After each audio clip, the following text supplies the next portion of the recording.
CLG has consistently been a good and bad team at the same time. The players on their team are all really good, like mechanically, sure, whatever.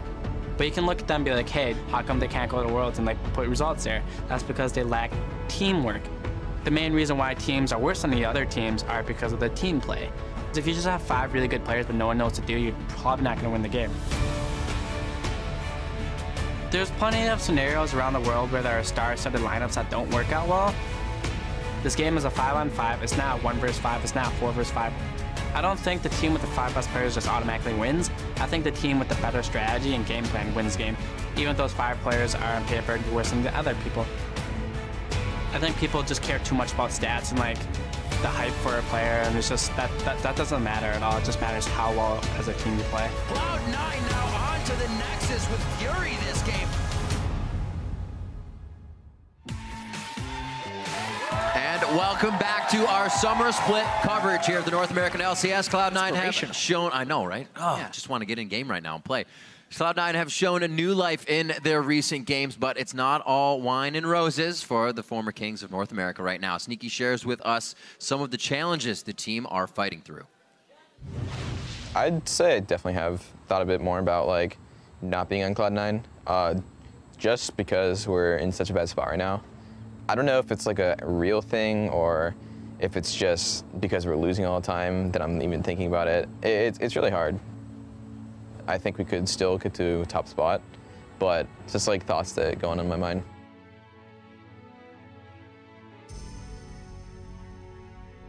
The old C9 where we came in, summer split, 2013, season 3, we were a pretty amazing team. I don't know how we did it, honestly. We kind of just came together as friends, went up to a house together, played a month before, practiced together, just won every game somehow. I'd say our strengths as a team were just being really strong team players, all on the same page at all points. I would say we felt pretty indestructible right after we won the playoffs for the summer split, season 3. We hadn't dropped the game at playoffs at all. We were going into Worlds with the bye. We felt pretty unstoppable there. Cloud9 does not drop a single game in the playoffs, and look at that. They are a team that is the best team in North America. I can't really point to anything that's obviously different. Like I know nowadays all of us have egos that have to conflict with each other.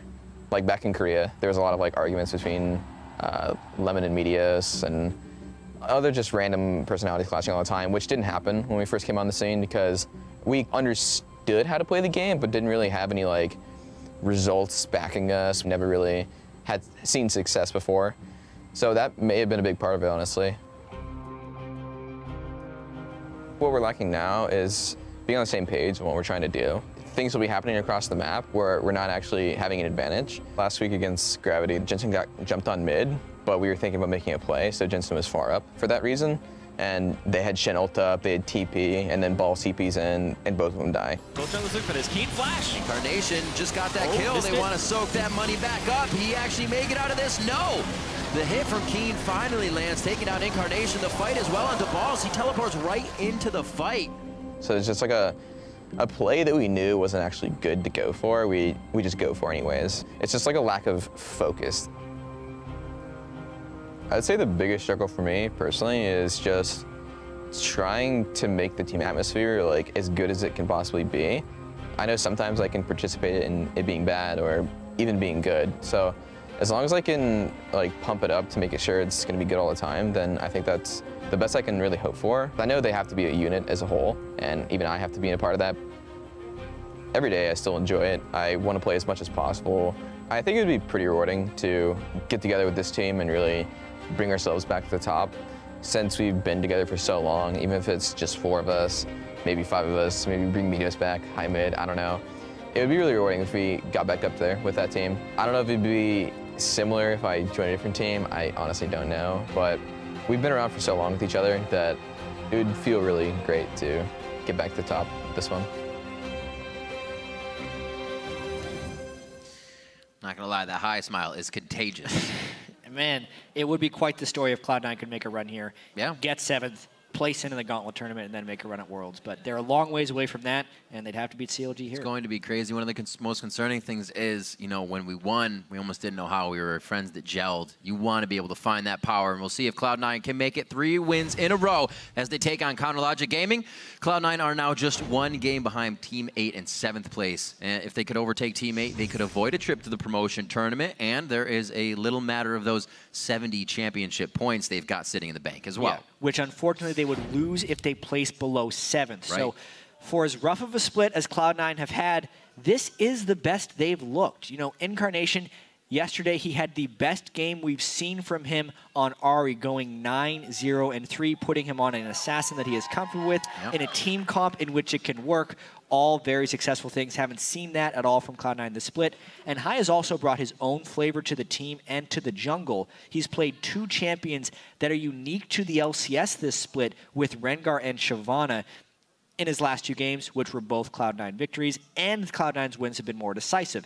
In their 3 wins without Hai, their average game time was 38 minutes, with Hai back as the shot caller, inciting team play with the team, 26 minutes and 39 seconds, some of the fastest wins we have seen all split. Pretty crazy change to happen. We'll see if it can happen again. 3 is the lucky number. That means it's because of, you know, the catalyst. The reason it came in because of Hai, right? So meanwhile, CLG are once again capturing people's attention. They've won 3 games in a row themselves, and the players are starting to feel like maybe the worst is behind them. That is the hope for CLG, because they have had success, but that 3-game winning streak is somewhat predictable. Doublelift has picked Tristana 3 games in a row. Zion has picked Fizz 3 games in a row, and that is something that could be targeted to disrupt their play style. But the players are feeling better, not overconfident, and they are quick to point out small mistakes and say that there is a lot of room for improvement. But when CLG and Cloud9 meet, it's almost always a good game, so I'm expecting nothing less this time. Yeah, both of these teams, players themselves, coaches, and the squads have the ability to have that outside look in and fix problems very quickly. That's why these games are always good, because these teams can adapt. So let's get right into it. Let's check out the starting lineups. On the blue side, it's Cloud9. Balls in the top lane, Hai in the jungle, Incarnation in mid, Sneaky at AD carry with Lemon Nation at support. Bubba Dub on stage as coach. Absolutely, and now on the red side, it is Counterlogic Gaming. Zion Spartan in the top lane, next Smithy in the jungle, Polar Belter in mid lane, Double Alternating Carrot, Aftermore on support, and Zekeslaw, who Zion credited yesterday for a strong pick ban phase. Yeah, they've been continuously going the Fizz and the Tristana and trying to squeeze a Janna in there. It was an Alistar yesterday once the Janna was taken away, but Doublelift has been continuously banking on the Trist, and that Fizz in the top lane makes them feel real comfortable on the team. Yeah, this is suddenly a very enticing game with Cloud9's recent 2-game winning streak after those 4 straight defeats.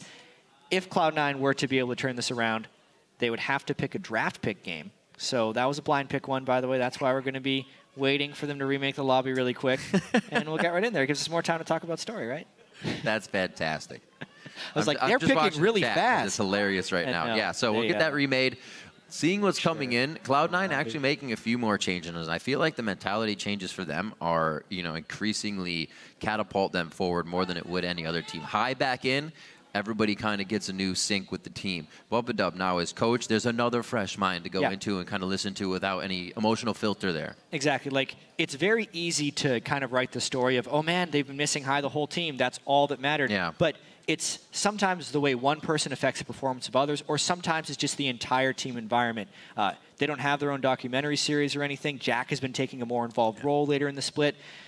There's a lot of cross-pollination between them and their challenger team as well. So Bubba Dub also helping out from the coaching perspective. Charlie is still helping them. It just depends on the type of environment the team is having. When they get used to losing, how do you find your way to improve? You know, you talk about any type of reinvention with the team. That process takes a lot of time. Cloud9 has had a long split of losing. Maybe they're starting to find something. But you can say maybe all day long. At the end of the day, you still have to win, and that's what they have to do here. I remember when we had CLG making changes a few seasons ago, they said it will take us time, and now we have the CLG team that has the cycle of slumping coming back, and they're even starting to repair that. It definitely takes time for any changes for a League of Legends team on the stage. It seems like it's so easy, but the little blips you get out of these clips, you're like, you know, the common things that players struggle against, you wouldn't expect until you hear it.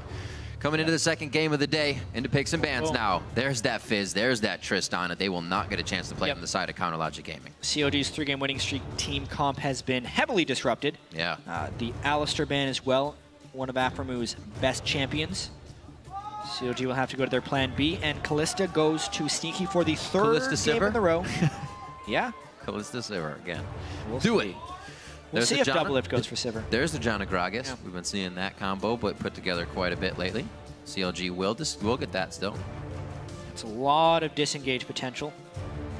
CLG hasn't been picking heavy on the engage, but that's because mainly they have just been rotating and crushing people in the turrets game, and preventing the other team from being able to engage on them until the point where CLG has accrued a large gold lead. So those picks speak to that goal very strongly. Let's see if Cloud9 goes for even harder engage to try and counter that, or if they just opt in to the farm turret game. We'll see. Aphromu has that chance. He can roam. If he's not roaming, he's not happy. High now. Will we go with the jungler? They already see one. Don't have to. Just want to point out how extremely targeted these bans are in yeah. this game. The Rumble and the Braum ban, especially since that's what Lemon Nation has been excelling on frequently. These are his two supports now. It's the Braum and the Karma. So he ends up going for the Karma, which can speak to a pretty nice kite and disengage game. Yep, 1-0-17 on that Karma versus Dignitas in week 7. Very, very effective. That was with a Callista bot lane as well, so they're going to be able to put that right back in. That was also High's Rengar game, if we do see him swap a jungler in besides Rek'Sai. Yeah, interesting. Maybe Cloud9 ends up closing that team composition with an Orianna as well, just to go for the absurd shielding. They have the chance to do exactly the same team comp they played against Team Dignitas, which would be somewhat similar to what Cloud9 used to do, where they just kind of have their own tier list of champions, and they try and put them together, almost irregardless of what the enemy puts up. Dang, this CLG comp can move. Gotta go fast, dash, dive, or disengage if they want it. Yeah, a little bit of everything. Things that push away. The Azir ult only adding to that. Yeah. Pobelter's Azir has been very scary in the past as well, although he hasn't been playing it recently. All the way back to week 3 against Enemy for the last time he's played Azir. Yeah. But he's a very, very strong Azir player. Not something that we see get through the pick ban phase so easily either, but maybe that's why C9 did it. They also saw that it wasn't played for some time. Maybe Pobelter has that in his pocket for a good play. It fits the team comp right now very well for CLG, and C9's wondering a little bit here, using all of their time to get these last few picks in. Again, could it be another unique pick for High in the jungle? Shyvana and Rengar so far. The Orianna could be coming in for Incarnation, a safe lane for him there. Nidalee! Now the Nidalee for High, still wanting somewhat of a carry position from that jungle. Well, it's healing to go with shields as well. Healing becomes that's what. Very nice with shielding, especially on a tank. They could make balls an unkillable Maokai. It'll be difficult for COG to close kills unless they're fully engaging in a fight. So Cloud9 also going for a rotation-based shield and disengage type team that is difficult to poke down. Yeah. This is not the type of game you would expect explosive team fights from. Could be a very map movement heavy match. Real measured from both teams here.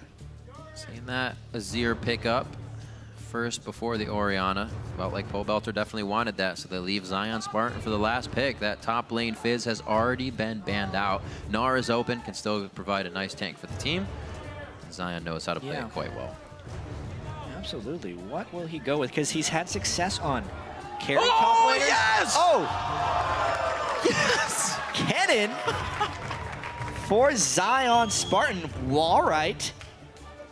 Has he even been practicing this thing? I don't care.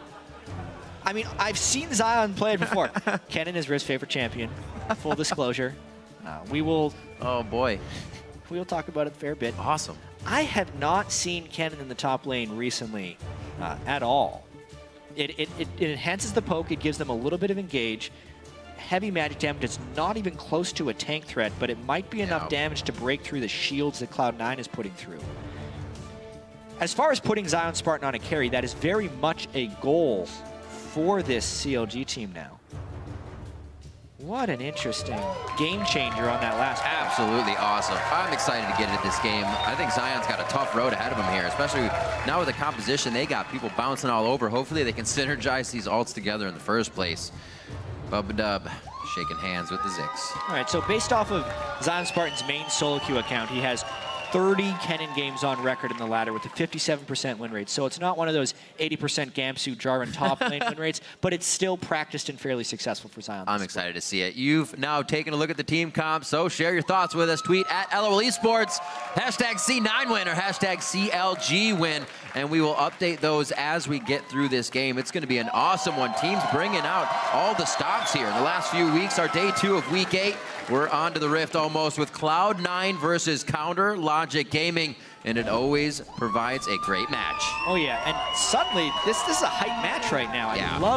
I love the pick and ban phase from these guys for the excitement it can bring to this match. And we definitely, more so than usual, have to pay attention to the early game swinginess of this matchup, because on the split, CLG is far and away the best early game team in the LCS. However, since High's return to Cloud9, Cloud9's early game has actually been much improved. Surprisingly so, because the first 10 minutes of the game generally just speak to individual mechanics. He's also been farming about the same pace as Meteos has been, but Cloud9, whether it be through pick and ban phase or through confidence, has been pulling out early game leads quite reliably. So it's going to be a nice matchup here against CLG, the early game guys. Those as well, we saw even with High coming in on Rek'Sai, when he would fall behind, if he got hit up in the jungle, they'd still find a way to get themselves even or even grab a few hundred gold leads still. Yeah, heavy double disruption wards across the sky. Yeah, CLG really trying to disrupt Balls' level 2 because they heavily spec for Zion Spartan to get a lane advantage. Look at the sacrifice CLG put through. Nice little sidestep there by Aphromoo. Minions have spawned. Yeah, they did not want to give a free level 2 to the Maokai. Oh, nice. Nice harass there by Lemon. Cheeky little supports trying to disrupt each other's early game. That's why these two teams are really trying to heavily focus on these first few minutes. Minions spawn in soon, but I think everybody's going to have time to, or rather, meeting soon, I should say. And everybody's going to have time to get there. Might miss a CS or 2 for Aphromoo. Not going to be too bad since we don't have these matching up here. But I feel like Zion Spartan's going to be able to do pretty good 1 or 2v1ing on that Kennen. Yeah, but I mean, successfully slowed down a little bit because High and Balls are now double jungling a little bit. I actually prefer this in most situations for jungling. What was happening earlier on in the split was a top laner soloing a camp and a jungler soloing a camp. Right, you get Maokai to hit up the Raptors, do whatever. In which case, both people hit level 2. The top laner generally recalls and then comes back to lane level 2. Right. What teams are doing now is they're double jungling 2 camps, where the top laner takes most of the damage, they share the experience, both people get level 2, and the top laner recalls anyway, but the jungler is now healthier. Wow, Incarnation going hard on Pobelter here in the mid lane on his own accord. A bit of a 1v1 between these guys, forcing down the biscuits. We'll get some more action here from this lane. Lemon already on the rotation. The 2v1's providing a lot of action actually here. Before, it was just a stalemate, kind of gentleman's agreement between our last game. These guys are trying to make something of it. Yeah, absolutely. Let's see how these lane swaps end up playing out, because CLG's going with a fairly quick push, as is Cloud9 in the bottom lane, and the top laners are not even thinking about engaging in that turret hold game where you could pick up a whole bunch of CS, but it's interesting because no one is actually pressuring that turret. So if Zion really wanted to pick up a big wave, he would teleport right now, which is exactly what he's doing. Smart move. Damn, Jad. Got him. Gets out of the Spartan. bot lane. He knows how to get his farm in CS, that's Absolutely. for sure. Remember, it's that privilege he was talking about. Lightning rush through the wave right quick. Tries to get that W down. He should be all right. Electrical Surge will farm him up some good minions. Smithy playing Gragas quite a few times. I think 4 out of the last 5 games he's been putting Gragas under his belt. Somewhat working out for the team, somewhat not.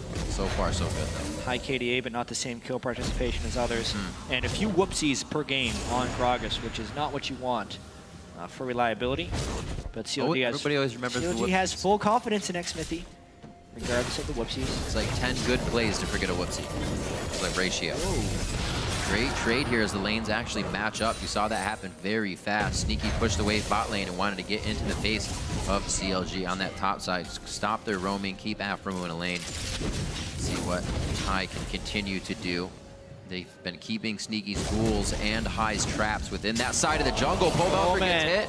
shifting sands to safety. That would have been a very aggressive dive, but wouldn't put it past for a first blood. Yeah, I mean, Pobelter still has both summoners, but he is starting to get wrecked in CS here from some of the jungle spears, but mainly Incarnation's aggressive play. Have to credit this early Orianna lane bullying, but through the minions. Anybody going? He knows Pobelter has eye. barrier. He knows Pobelter has barrier, so he's not going to fully engage. But this will push him completely off even the next wave of CS. I think he was trying to wait for a gold breakpoint, which is why he's sticking around, but he's denied heavily. Only 20 CS at the 5-minute mark. So nicely done. Definitely avoiding a lot of what could be's as well. Incarnation running that ignite. Very unsafe if you were to get locked down in the mid lane to Pobelter's barrier. So avoiding a very dangerous laning phase. High everywhere with these spears or javelins right now. Looks like he is going to go back without too much mana. Doesn't want to bait the team into a bad situation, and they're going to play this one very safe. Obviously, Nidalee has been changed since 2014, but High played a pretty mean Nidalee mid back in the day, so the spear accuracy doesn't lose. Really good point. Don't lose that talent. So he's really been doing a nice job getting those spears down at the sacrifice of his own jungle CS. But it will definitely be helping out Incarnation in that mid lane. I don't know. Seems like there's 2 games to be played with Nidalee. Javelin and then Cougar Form. Cougar Form can cause a lot of problems for people. Everybody likes to throw Javelin. So we'll see how this turns out. Looks like it's going to be good regardless. Like you said, High playing that mid lane Nidalee. Shouldn't have too many problems. 6 minutes here. No kills yet. Even with all this action we've had back and forth through lane swaps, it looks like they are actually going to try to get a safe back for double lift here. He's going to miss quite a few CS in lane though.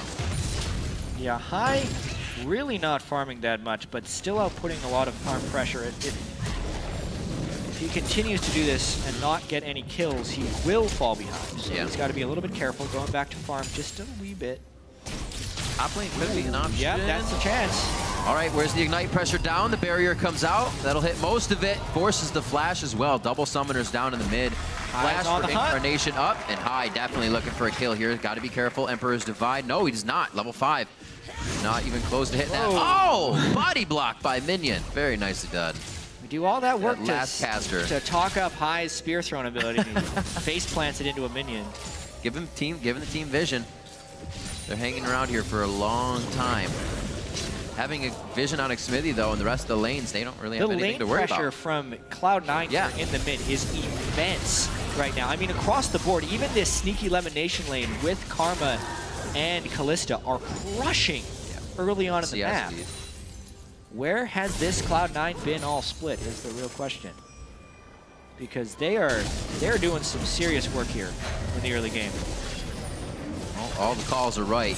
One big difference here, obviously, this is the first game where Incarnation has received significant jungle attention from his own side. High has lived in that mid lane, throwing spears down at Pobelter, while Xmithie has been heavily farming. So that's a lot of that discrepancy. I mean, it's doubled CS for Xmithie over High, but it's more important if you're doubling in the mid lane, which is what Cloud9 has been able to maximize here early on with Orianna. And to add to that, Incarnation almost was a catalyst to the first pressure being allowed to happen. Him and Pobelter went for that 1v1 that hit each other pretty hard.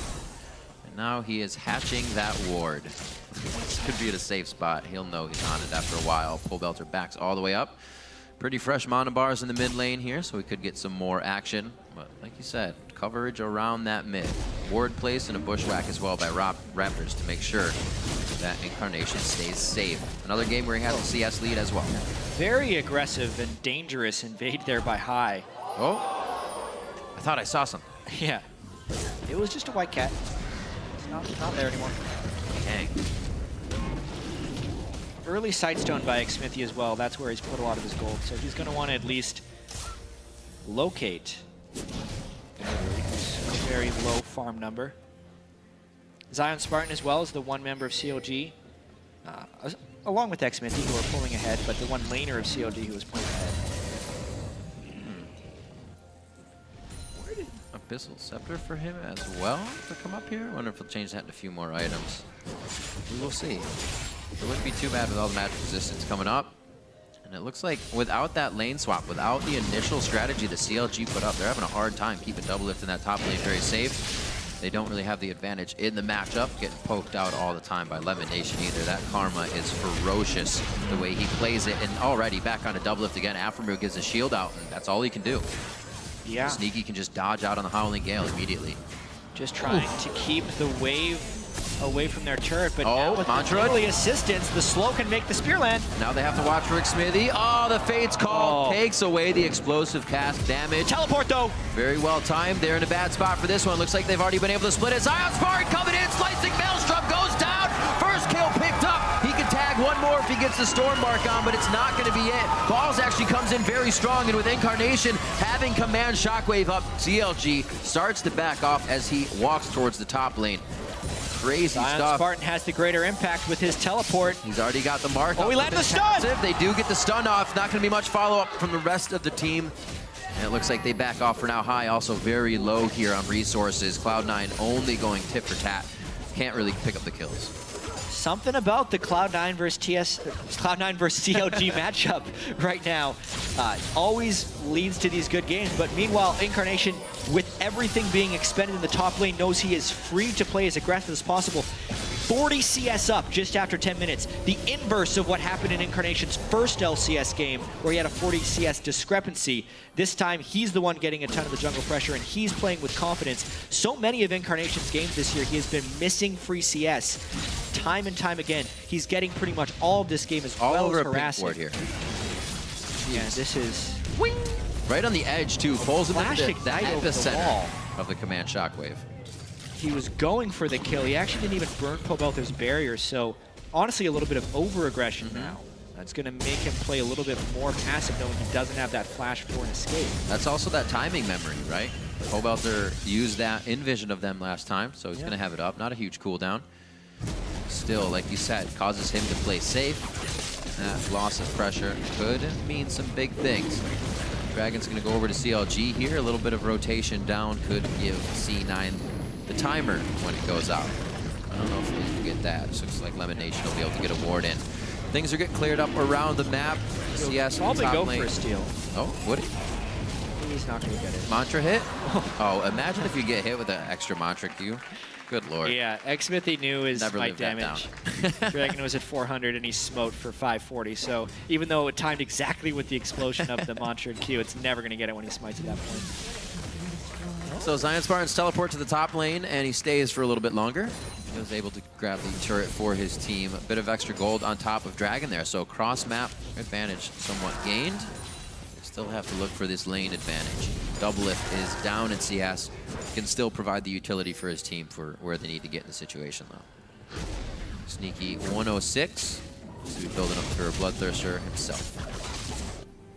Yes, very much so. Double lift going with the Avarice Blade, since he knows he's just going to be playing to push the waves as much as possible. It's going to be a tricky game here for COG. Yes, they do have the one turret advantage, but they are losing two out of three lanes, which makes it difficult for their playstyle that's been winning, where they're just out-rotating, over-farming, killing the turrets, because Cloud9 is kind of winning the wave clear and pressure advantage. Therefore, COG has to play on their back for a little bit and find the opportunities. They get that one kill with Zion Spartan's teleport, but as far as playmaking opportunities, the rest of it would have to fall on really strong ganks from the Gragas. And there's no Sightstone yet on in Italy. We may not see one, so maybe there's an opportunity to find those things. Oh, possibly. No turret for Zion. Slicing Maelstrom will stop some of the damage. High stays out nicely long enough so he doesn't get marked up too much with those marks of the Storm, and they make it out. A kill onto Zion Spartan in the top lane, and I was going to wonder when all this pressure they put in the early game would start to pay off. They're able to get something in the top lane from the movement. My mistake. I thought the turret was dead. It will soon be dead. Zion could not make it into his turret. That was a I thought it was dead. I mean, it's chipped away. Yeah, it almost looked dead. It's basically not there, right? Pobelter goes aggressive. That gives Incarnation a lot of room to walk around. A nice shockwave! He turned around! Incarnation looking to make the plays. He's in the minion wave, but he might have it. The flash forward, not there. What a play with the Ignite still up on that one. Pobelter didn't get a chance to barrier there. What a turnaround right there. 1v2 at the origin point of the Azir wall. He just knocks them out with the shockwave. Smithy and Pobelter That lane's not getting any better when you send 2 and still walk away with 1 deceased. Those are the plays people have been waiting for Incarnation to pull off by himself. And he was able to do it that time. Did not seem like he was too flustered and handled it with a calm, cool head. Looking like a very strong week for Incarnation. That 1v2 kill, his 9-0 game on Ahri. Yeah. Where's this guy been sleeping? Like, what has happened in the last week or two for Incarnation? After a split of mediocrity, he is looking super good in these last 2 games. Yeah, not even on the champions that really made him famous in solo queue either. Getting to that support style with the team, letting the game grow through every lane, and now able to do that through his own lane by himself. Only going to help Cloud9 grow more. Counterlogic Gaming, though, still with that first dragon. First turret, good movements around the map have set them up to easily be in this game. And we'll see this fight go one more. So, not very many wards for him either to go aggressive here. Wow, Pobelter, he didn't connect with the Q at the start of that combo, which is what I think he wanted them to do, but you can tell CLG is looking to set up the play, and then they end up over-tunneling. They didn't have the burst damage because the EQ combo from Azir didn't land, but they continue on the play anyway. Incarnation played it cool and collected, let them walk into the shockwave, then triggered it to hold them back, and knew exactly when he could go for the kill. Ignite on Orianna. A lot of people take a defensive summoner spell on Ori. The Ignite has been paying off with the lane pressure he's provided on a Pobelter. Xiao Shao do it the other day, and it definitely helped. Pobelter bringing out that Azir. Like we said, we haven't seen it since week 3. Now down about 60, or I should say 55 CS. Incarnation there. A little bit of help with the pressure in mid. High looking to zero out Doublelift by himself, and a very defensive on the hunt used by Doublelift Sivir to get everybody to safety on that. I have to give a lot of credit to High's jungling this game. Even with like all the lane pressure he's been able to put out, and he hasn't even fallen behind of Xmithy very heavily in gold. I mean, they have a 1 turret advantage, but High is 200 gold behind the Gragas. When you talk about the advantages he's been able to let his laners run with, it's a two-way street, as High would say, a team game. So he helped out Incarnation a bit, then Incarnation has to push that advantage. And it's been working. 2,000 gold lead now over CLG. The Abyssal Scepter coming in for High as well on his Nidalee. Looks like he wants to stay pretty safe if he's diving into these Zion Spartan engages. Good deep wards here and a setup by Balls possibly. He's hovering that top side behind Red. Looks like he's actually going to go back. 129 to 133 as that top lane has panned out pretty well for both top laners. Mid lane, Pobelter with the Morello Namakan into his Blasting Wand is just trying to stay safe. Not really many wards around him either. See what happens. 30 seconds for Dragon. This may be a chance for Counterlogic Gaming to get a good Cannon ultimate in there and get the team into a winning position. Of course. Still been a close game. COG has kept it close. High is very squishy. The Negatron Cloak helps, but he's still very low health versus a magic penetration built Kennen. Shockwave. Nice. Just whoa. Dragons in 10 seconds. He just chunked half of the team.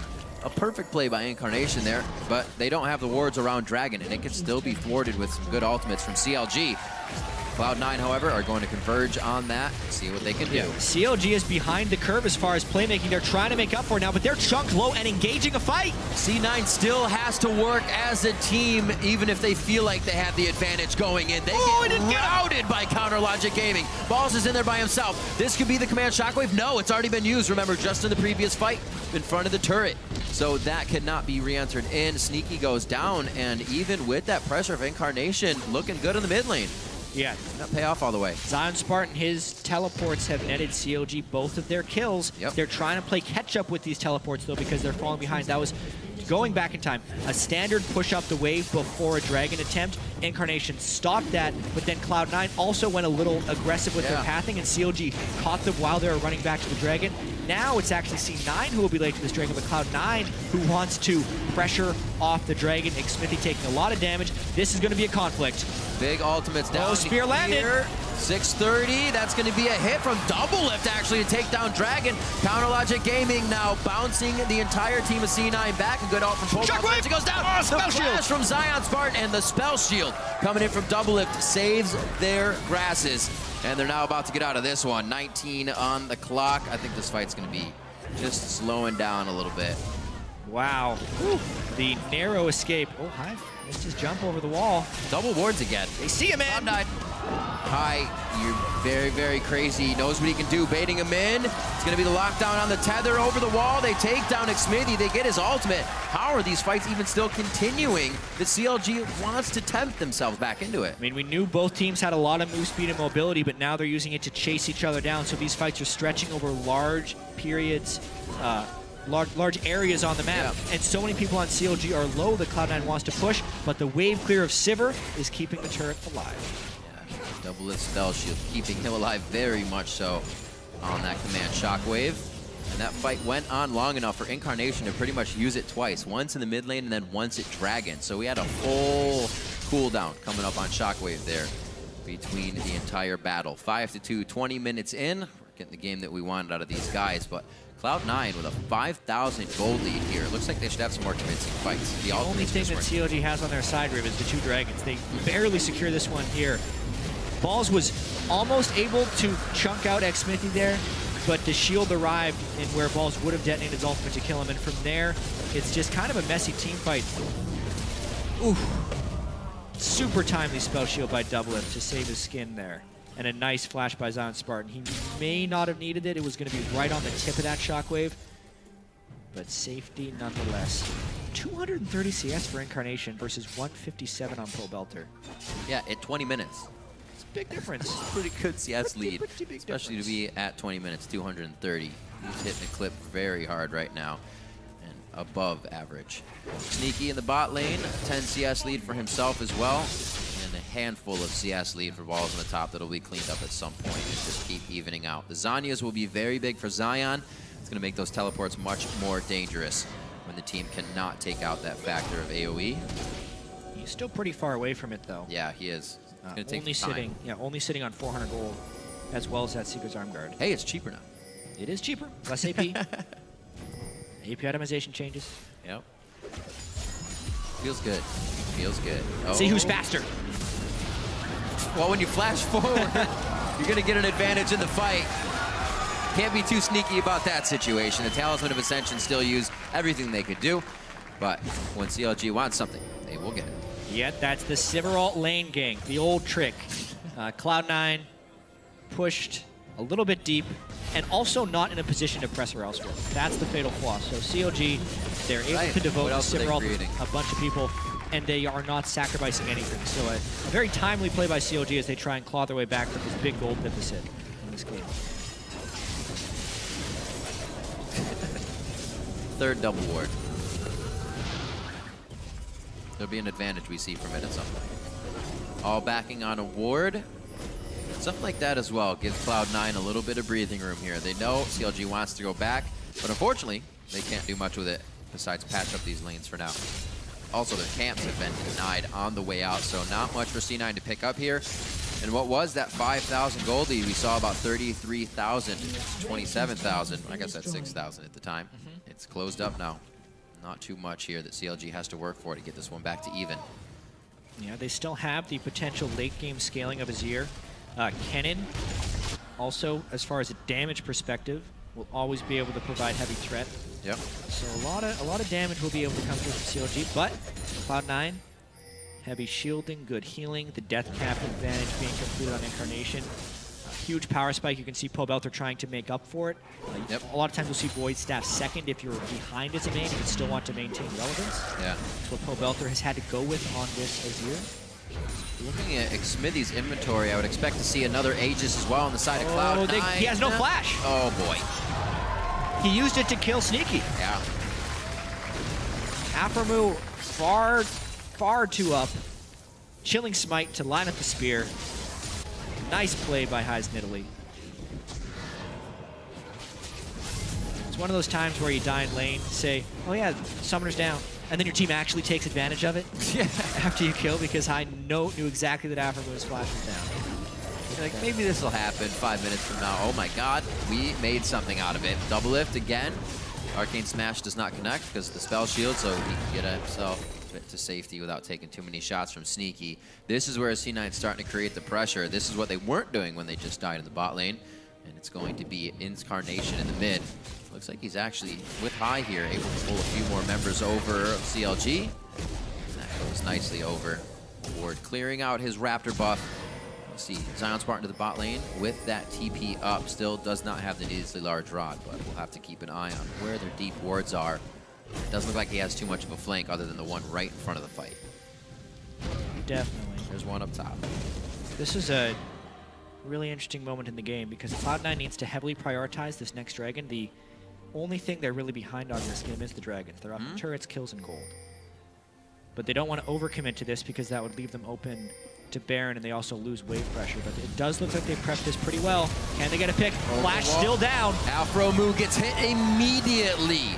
So that's within 5 minutes. They are continuously going after him in that cooldown. Dragon's alive, like you said. Stopping number 3 is quite big, so CLG can't start to turn on that Baron button, or that Dragon button. Where CLG, 5. They needed to be more of a team. The squishy guy without flash shouldn't be the first one into ward. It should be your tank jungler. Instead, Cloud9 going for a flank engage. A lot of pings from Zion. He's in the pit behind the entire Cloud9 team, but he can't seem to get his ult on. It's already been used, and it didn't provide much. Cloud9 fought Zion in his slicing maelstrom while keeping the rest of CLG at bay. He wants a shockwave. He still has it. Close. He's waiting for that. He's seeing if he can bait out the shield. Gets it, and Pobelter's flash as well. He's hoping to get both with a trick of just moving the ball. But unfortunately, double lift on point with that. Flash and a spell shield, but all of that was created because Cloud9 was first to the spot and because CLG wasn't coordinated as a team. Once again, Xmithy has thousands of health and an Aegis as well as a Sidestone of his own. He should have been the one warding this one. And then mixed messages. Zion wanted to go in, but the rest of CLG was delayed by Incarnation's presence with the Orianna ball. Yeah. So they end up closing down, crushing Zion Spartan as well as the Dragon, and winning the fight. That's tough too. With just the Seekers going into that fight, you're not going to blow up an AD carry with an Abyssal Scepter. So a very tough decision just to decide to fly in there with a cannon. You get the lockdown, but like you said, no follow-up with the good blocking of Incarnation. So 8-3 now, coming up on 27 minutes. Again, that gold lead has been extended into the favor of Cloud9 as they got CLG in a bad spot for that dragon fight. Items coming up now, Righteous Glory. Keep going into the fight. Balls has had that for a while as he continues to get tankier. It looks like High is going to start building into a Zanya's as well. He has the magic resist plus power. Now he wants AD defense plus power. Get that armor. Tank Maokai. He knows that the double up damage will come online eventually. Probably expect to see him finish his Spirit Visage first, just because the Ken in his ear, Gragas, is coming online much faster than Double's physical damage will be. So the proper build for Maokai, in my opinion right now. I think that's... Oh boy! Pobelter just flashed out of last situation. They decide not to go. Talisman was called as well into that fight, as they thought the Righteous Glory was just wearing off. That does quite a bit of damage. Xmithy favoring that Aegis early is taking good hits here from Sneaky. Not somebody who really has to worry about in the fight. That Aegis just a null magic mantle on Lemonation right now. Yeah. That's what CLG is hoping. If they get a good group fight, that AP is going to tear through this team. What's interesting is Cloud9 has no room for an Aegis of their own right now. It's not going to fit on Nidalee, and it's a long time until Lemonation will be able to complete it if they go with the support Aegis of the Legion like they did yesterday when Lemon was on a tank support. If anything, this would have actually been a game to build it on your top lane instead of that Spectre's Cow for balls. But that's a discussion for another day. CLG moving their move speed to go in. Incarnation, that's going to be the focus they need. He does not have a Zanya's to be used in this one, and CLG start to find their priority targets. High is going to be next. Emperor's Divide. Do they still have the vision, though? Over the wall. It's the soldiers that give it to him. Pobelter gets what he needs on that play. Now on to balls. Power Logic Gaming find the perfect fight once Zion Spartan had his flash up to engage it. Just like that, a massive gold deficit, and they get a 4 for 0. That's one of the things that happens. Talisman for Lemonation had been burned in the previous attempt. Right. I think he didn't have it up there, no Righteous Glory. Incarnation caught out first, so no Shockwave coming through, no Aegis to stop the Kennen and Azir massive magic damage coming in. And Cloud9 gets wrecked. Let's watch this one more time. Sivarol. Talisman is hit now. They really only care about Incarnation, and a great ultimate by Xmithy to isolate the Orianna and prevent Cloud9 from assisting him right there. Splitting the fight as he should. At that point, the realistic damage threats are just Sneaky and High, who Pobelter manhandles with his Azir right there. Lemon Nation can only hope to watch on the outside. What a fight by CLG right there. And obviously Cloud9 split up. They were not able to peel with the move speed that Karma and Ori could have granted the whole team. Yep. And the super speed Kennen catches him. Taking away that Janna. It would be great to have that Janna against the Kennen. Not many compositions right now control a whole team like that. You have a Maokai that goes in and grabs somebody, right? It's one guy. Kennen's going to lock down your entire team. You want to get away immediately. Yeah. You want to spread out. Haven't seen that play in a while. It seems to be catching Cloud9 off guard here into the late game where Zion feels good enough to go straight in. That Zanya's finished up as well, and CLG are definitely a threat here. Every team fight. Cloud9's going to have to assess where they go with the rest of these fights. Incarnation now, Rabadon's, Rylai's, and his Athenes. And Merchants. Yeah, so it's a defensive build. The Rylai's is also good on the Orianna. Means every time he moves the Orianna ball, he gets a 40% slow on whoever it hits. But it also means his power is needing Matic penetration very heavily. Void Staff needs to be his next item, and it's a good 2,500 gold away. Yeah. Ardent Sensor coming in now for Afromu. Gets that built on himself. We'll see that usually once his Janna gets an item. Actually, he rushed that, to be honest, after his Sight Stone. Oh, Zion. Kennen actually has pretty good attack speed once he gets leveled up. It's just base for him. Almost able to take down the turret here. He's not going to be able to. Smithy comes in, a little bit of assistance. They're creating a human wall here from the mid turret to the bottom side so they can't get routed by Cloud9. Keeping it safe as well with these wards. COG's done such a great job to fight back from this 5,000 or 6,000 gold deficit they had. A few times. They've hit 5,000 gold deficit 2 times in this game. Now with that turret, it's a lead. Now a lead. So yeah, double Zhonya's. Still no Aegis on the side of Cloud9. That punishes them in teamfights. Already CLG would have had a bit of a teamfight edge with the Azir Kennen. It's exacerbated by the fact that Cloud9 has not been able to itemize optimally. Number 3 can't be stopped this time. Yeah, and Nidalee, not the greatest team fighter. I was able to provide a lot of early game pressure. Gave Incarnation that giant CS lead. But Poe Belter has reached a point on Azir where his scaling is taken into account. COG miraculously back in the driver's seat here. Big hit for Lemon there. Finally got that Aegis built up. This is going to be good for the team in fights. CLG. Almost waiting for that flash to be up here from Zion Spartan. Get himself into a good spot. He's got distortion boots as well, so he can make the play over and over again.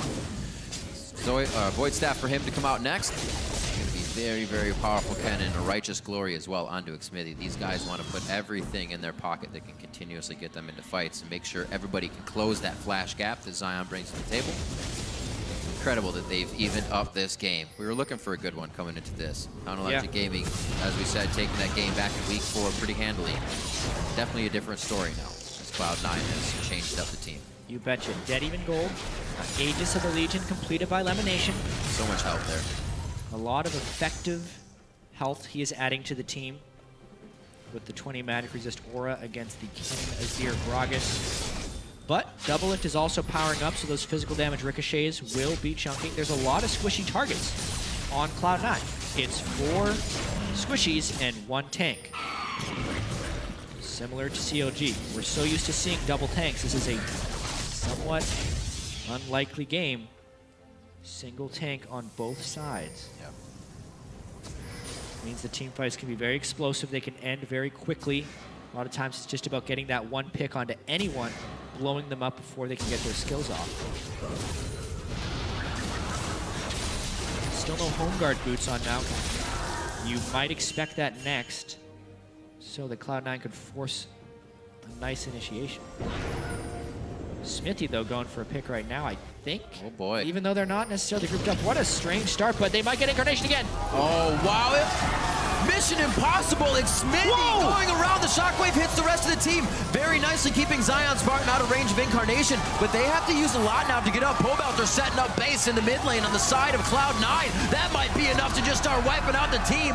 They get C9 so spread, they don't even know how to reassess and get back into the fight. It was very unexpected, too, because Doublelift was pushing the top lane while that fight was happening. And, oh, man, they're just going to continue to dive. They have so much strength right now. What a play by Xmithy to somehow squeeze himself in. They keep continuing it. Usually you don't remember the guy that passes the ball off, but you will this time. What a play from the entire team to keep that one going. You're a little bit trapped in the base. This now kind of got weird. Kind of awkward. A little bit. They don't want to be here. All right, good catch. But if they get the minion wave, they can probably take the turret. They think they need to get out of there. I love how they keep walking to the gate as if it's going to open once for them. Backing off. Oh, Pobelter! So close. And close on that as well. Zion Spartan was ready to take a javelin for his teammate. A good slowing barrel, dropping the legacy of Shurima. See how long they can keep him from going back. 40 seconds on Baron, so they can't deter him that long. It's only going to be a wild goose chase here for Cloud9 and Lemon Nation throwing out a few keys. They're hoping to keep the pressure on and maybe get a turret, but I don't know if they can. Not the biggest minion wave here. Long enough. And they'll get this one. All right, it's still enough. 3 caster minions makes it okay. And even 1 live. Look at that. What a trooper. Moving out. Cost of battle. That pick was so interesting because Incarnation nearly turned it around, but then Pobelter with the wall on his ear just completely stopped any follow through Cloud9 had. They're using their displacement spells pretty well in these team fights, whether it be a Gragas ultimate. That's what I was worried about. I'm like, you're putting a Kennen in here. He's not going to like what your Janna and Gragas are doing, but they're working it great. So the delay here, but then they summoned the Azir turret while everyone's chasing it, then nope, you're not coming through anymore, guys. Oh, and the flash. I didn't see that either. Yeah. What a great fight coming in for Counter Logic Gaming. And C9 did like 110% had no idea because Sneaky had just thrown out a ghoul and Xmithy was already there just hanging around. So like, oh, this is totally clear. What a play. In fact, Xmithy got caught in there. He was dead for sure. It's such a risky pick because Doublelift wasn't even near as an AD carry, and he could have easily been collapsed on, but that's what I thought would happen initially. He somehow snaked his way through there. Well, that can only happen a few times. I'm sure C9 will be looking for it again. Speed! Especially if they just go straight on a double lift. He's going to be flashing out of the initial twisted advance that did connect. And right back at you. Turn in. Zion Spartan, no flash. Gets twisted advance by Balls. A great stop of the slicing Maelstrom. The Insania's coming out to stop the command shockwave damage, and Xmithy doesn't even take that much.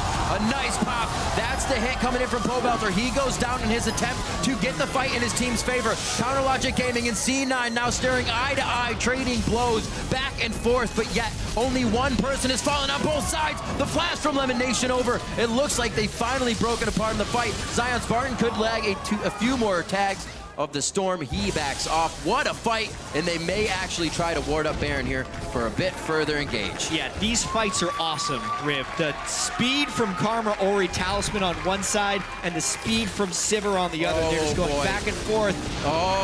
Bit of a Baron bait. That's an early exhaust. Doesn't really net them much. Teleport's Every summoner spell matters right now. Yeah. Teleport not having that exhaust could be huge.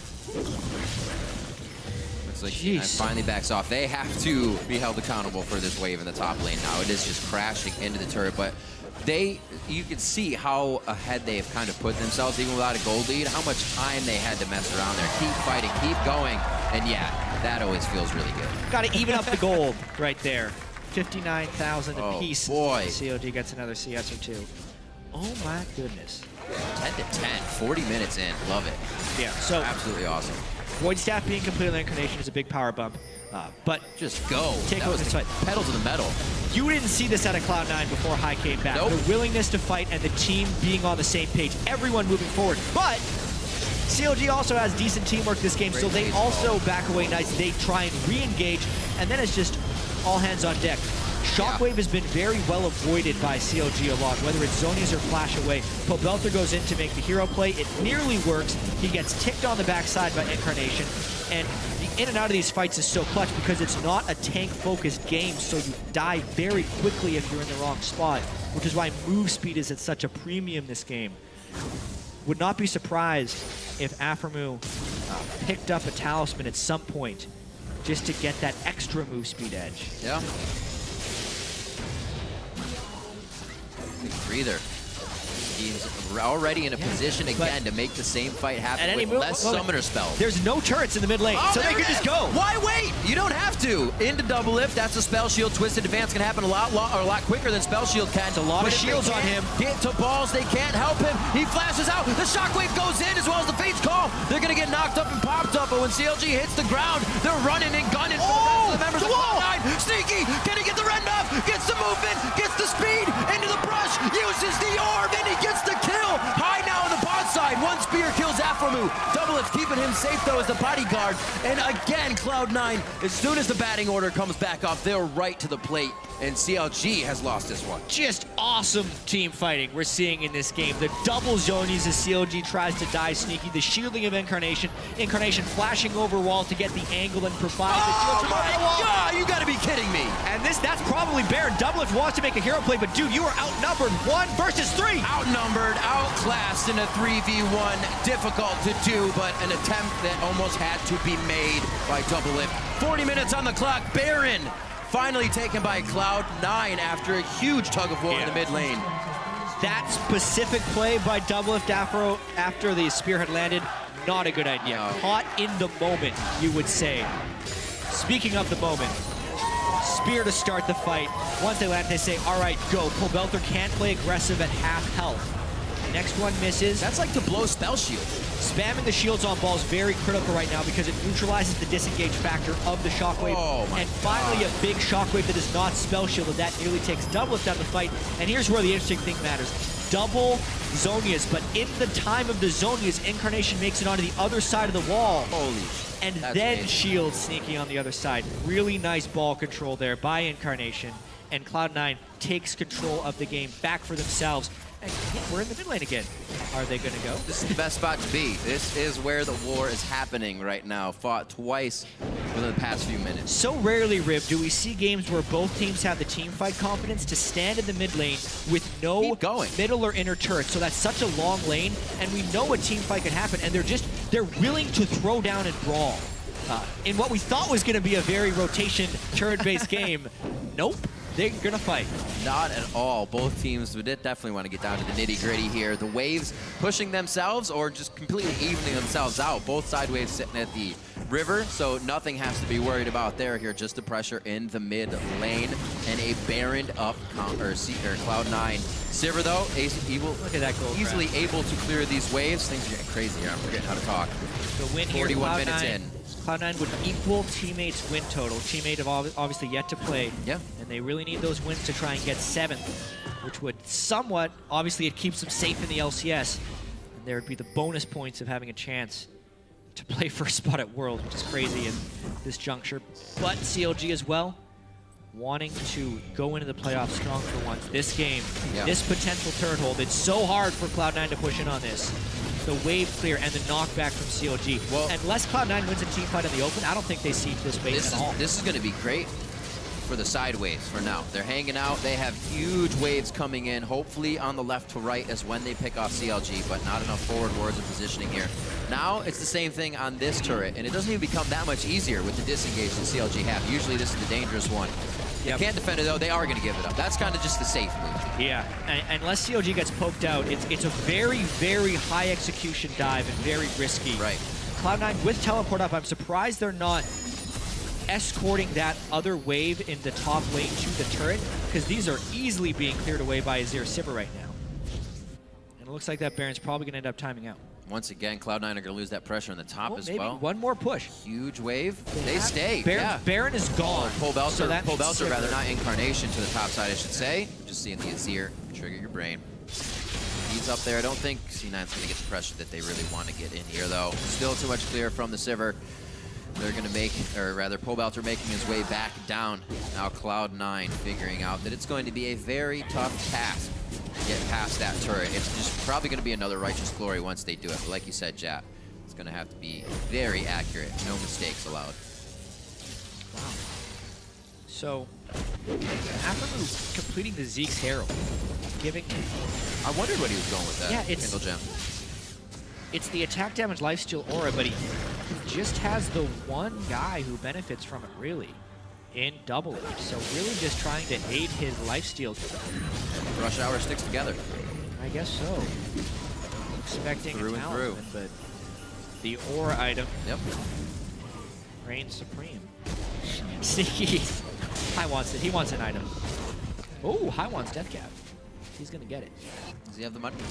Yeah, He's sitting on 2,000 quite a bit of gold. All right, so a little gentleman's agreement here between both teams. Said, battled, bleeding, and bruised. Now we're going to farm up, get our final core items, and then once we are final form, we'll meet again in this mid lane. Baron still has a bit of time here. That tension will grow. 2 minutes onto Dragon as well, so that may be a factor that CLG wants number 4 on. They could really start to put Cloud9 on that teeter-totter. Yeah. Team willing to give High that farm. Sneaky obviously sitting on pretty much max items. He hasn't upgraded his trinket or his boots yet, so, but for the death cap bonus that High just received, it's now a 660 AP Italy. 720 on their mid laner. Pobelter not at max items yet, but he's going towards a similar build. And hey, guess what? We're in the mid lane again. It's the place to be this game.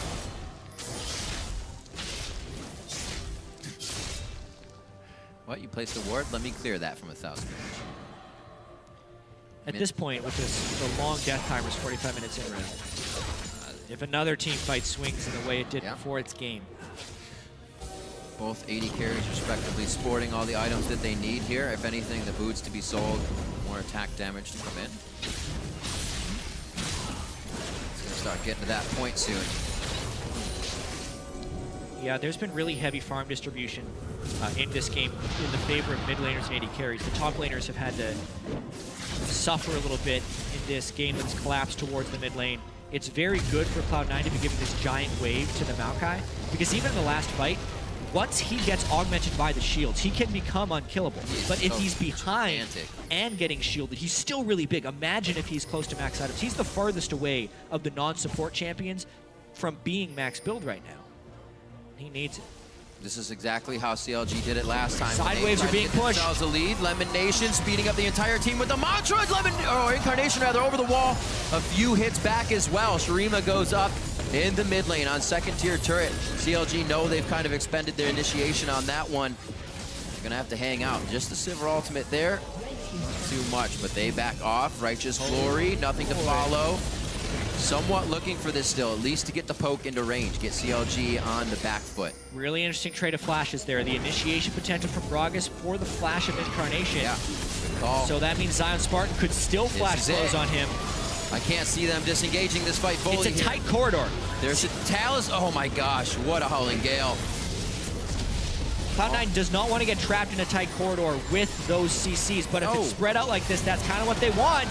Can't just fight the Kalista like that. She's going to dodge you out, but High tries to go into the backside with balls. A bit of a mistake. That kill did not cancel out anybody. They are going to keep alive here. Aphromu can still add some shields from the backside. CLG now on to Sneaky, and Cloud9 continuing to try and pressure the Sneaky, however, could be alive. He gets locked up. A last mark of the storm from Zion Spartan to shut him down. 60 seconds across the board on the clocks. They're going to start pushing down the mid lane to these inhibitors. What a fight. 60 seconds, 48 on High, but it's a jungler and a top laner. They do have a minion wave-ish. Trailing them behind. Yeah, it's a cannon wave as well. The cannon minion is still alive. They could probably inhib off of this. What a crazy fight. Again, I've said that about 500 times this game, but it's a 35 kill game. Cloud9 has to be thinking a lot about that fight because it's the one they wanted. Finally, CLG not held up behind their base turrets, trying to dive past the Sivir. That seemed like the most optimal fight, and C9 spread out immediately once it started. Yeah. Sneaky was doing good damage. They're going to want to try and take the dragon beforehand. They should be able to clean that up. There's a thing. Giving them 4 dragons in a 6-minute time, around 54 minutes. Looking one more time. At this one more time. High was off in the back here. This is, so Cloud9 didn't want to stay in the corridor, but they almost overspread. Pobelter goes for the aggressive play up top. and he's the one who ends up starting this fight. So Xmithy is one thing, but High is another. The jungler's got caught. Ooh, another spell shield by Doublelift on that shockwave, which is critical, and the flash that had been burned on Incarnation is punished here. They trap him in the zonies and take him down right away. That's why those cooldown trades were so interesting. And then Sneaky tries his best to be a goddamn superhero, almost 1v5ing, but the Xmithy stun lands, allowing them to chain him from what could have been a pentakill if that body slam didn't land. Woo. Happened so fast. I didn't see that many people die. I knew he got kills. That was an instant triple. Amazing stuff to come through, but you can still see with that, it's not happening at the right time. They have the Callista secure. Fight. They can secure with it. It goes down so fast. Levitation also picking up a Ludens. They're getting a bit more damage from the support here. Gotta go fast. It is low. It is down. It is Sneaky's, and Xmithy dove in. He tried. Karma goes down immediately. Levitation cannot start to shield the team, but that's a good hit from High. He takes down Xmithy. Pobelter pushes everyone in the pit, but I don't know. They may be able to fight from here. Now they are trapped. The Soldiers, however, they are just creating a needle pit right now for Cloud9 to sit in and shredding them to pieces. Doublelift getting kills. Zion Spartan and the rest of the team playing that one nicely once again. That might be game. Cloud9 got trapped in a corridor. That's exactly what they didn't want. It's just Sneaky alive. Can he be a hero? Yep. Into the minions. Nice job there as well. Kind of prevented himself from getting locked down with the marks of the storm. Maybe a bit of a breather. They have Rush Hour versus Sneaky. Yeah. Right now. I think they can't go for it. Because of the Zion Spartan kill, Zion Spartan got a little bit ahead of himself going for the early inhibitor. Did not expect the home guard Sneaky, but it's still 45 seconds and a minion wave for CLG. They're going to try for it, Jack. They are absolutely going to do this in the eyes of Sneaky. Nice They gotta go. They're going to go to the turrets. That's it. That's it. Absolutely zero him out. They knew the play all along. They were putting the pieces in order, and they checkmate Cloud9 after 50 minutes. That kill breaks the even score, 22-21. A hard-fought battle, down 5 big gold twice in the game. CLG takes out Cloud9. We said that every time Cloud9 plays CLG, it's going to be a good one. And this may have been the best one we've ever seen. 22 kills to 21. Cloud9 has come so far as a team in the last couple of weeks, but not quite far enough. Just a few inches away, it felt like. So many team fights back and forth down the stretch. CLG just coming out on top. In the end, it was Rush Hour versus Sneaky, because after we still had the exhaust, they could dive the Nexus turrets and take him down. Much needed win for Cloud9, and that is a heartbreaker. Sorry, much needed win for CLG. Right. And that is a heartbreaker for Cloud9. Heartbreaker for Cloud9. A fantastic birthday present for Doublelift. Happy birthday, Doublelift, as well. Happy birthday to him. Getting that him and Afro victory were win. the lone survivor in that last fight. They were setting it up very nicely. Cloud9 with beautiful initiations throughout this entire game. We see now the potential they can put up, but it can still fall to the wayside there. The mistakes still somewhat in the end game. I don't even know if I want to call those mistakes, just great plays from both teams in the end. For the inside story on that nail biter, let's check in with Freak and CLG support. Thank you very much, Riv. I'm here with Afromu, and speaking of nail biters, we have a toothpick biter. I gotta ask you straight off the bat, what's the toothpick for? I actually bite my shirt too much, so I stretch it out. Usually when I play, I'm like, this. So the toothpick just helps me not have that bad habit. It also keeps me calm during the game, so it's good. That's cool. Works well for you. Phoenix could learn some lessons about maybe a toothpick instead of biting through his shirt, so we can give that information to other people here. So that game was crazy, by the way. Cloud9 have gotten a hell of a lot better. You guys ended your slump. I want to ask you about that game. How scary was it? How did you kind of keep focus with C9 kind of knocking your doors down, taking a Baron, getting ahead? Honestly, High is a really good shot caller. You know, pretty great. And that was probably their downfall early on in Split. But now that he's back, they do seem to be more cohesive. So they're playing a lot better. And that game, they definitely countered our 2v1 strategy that we did, as well as have really good rotations. So battling in rotations and strategical play, as well as around objective play, was really, really fun that game. And Cloud9 is really good right now. Well, of course, you guys are really good as well. You took them down just here. So gearing into playoffs, you know your playoff spot is secured. You can battle for a bye potentially. At the very least, you're going to be playing sometime in those playoff situations. So what's it going to take to get CLG to Worlds this time for the first time in 3 years? Don't choke. Just end the choking. Yes, end the choking. We're done. loosen up your shirts a bit, make sure you got room to breathe, and let the blood flow go. All right. So final question then.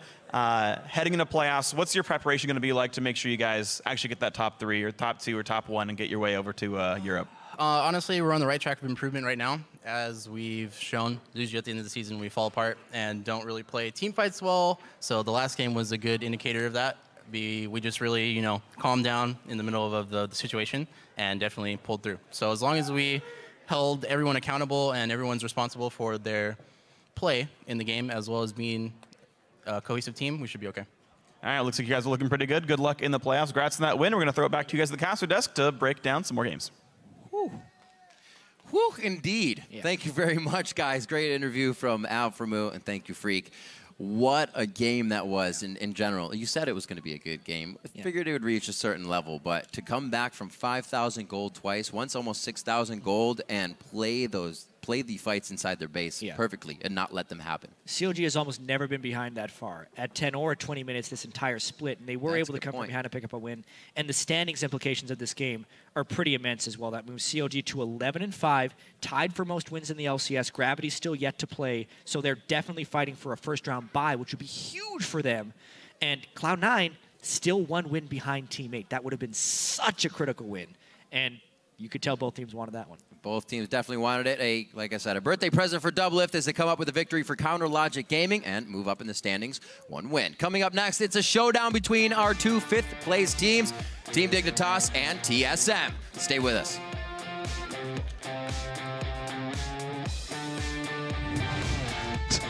Guys, my finger is less crooked than before. Really? What does it mean? Oh, really? Yeah. Looks like it's healing, dude. It's definitely less. Nice. That gives Incarnation a lot of room to walk. Whoa! Nice shockwave! He turned it around! Incarnation looking to make the plays. He's in the minion wave, but he might have it. Ori. Go! Watch it, dash it, They're on me. Closer. I'm exhausting Closer. I'm on Closer. They're on me. High back. Peter. Hey. Closer's dead. They're running and gunning. Oh! The members of Cloud9. Sneaky. Can he get the red enough? Gets the movement. Gets the speed. Into the brush. Cloud9 continuing to try and pressure the Sneaky, however, could be alive. He gets knocked up. Down 5K gold twice in the game. CLG takes out Cloud9.